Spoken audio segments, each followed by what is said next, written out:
Festival వచ్చిందంటే ఇంట్లో తమలపాకులు అయితే ఎక్కువగా ఉంటాయి కదండి. వీటితో ఏం చేయాలని ఎక్కువగా ఆలోచిస్తూ ఉంటాము. ఒకసారి DIY ట్రై చేయండి, చాలా సింపుల్గా అయిపోతుంది.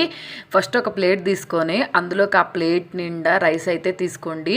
ఫస్ట్ ఒక తమలపాకు తీసుకొని తొడియం తీసేసి ఇట్లాగా దేవుడికి 3 నామాలు అయితే పెట్టుకొని దాని మీద ఇట్లా రెడ్ కలర్లో రావటానికి చిలకన్ సీసా అయితే పెట్టుకోండి. నెక్స్ట్ అటువైపు ఇటువైపు సేమ్ వినాయకుడికి చెవులు వస్తాయి కదా, అట్లాగా అయితే సెట్ చేసుకోండి.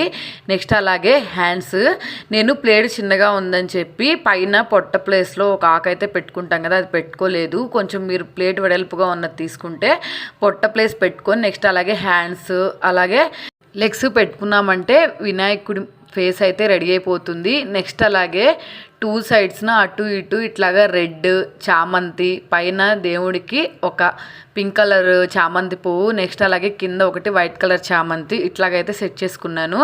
మనము ఫెస్టివల్ టైంలో కూడా ఈ డెకరేషన్ చేసుకోవచ్చు. చుట్టూ ఏమో ఇట్లాగా ప్లాస్టిక్ ఉంటుంది కదా డిజైన్ ఫ్లవర్స్, అదైతే సెట్ చేసుకున్నాను. ఎలా అనిపించిందో కింద కమెంట్ సెక్షన్లో కమెంట్ చేయండి. అట్లాగే వీడియో నచ్చితే సబ్స్క్రైబ్ చేసుకోండి.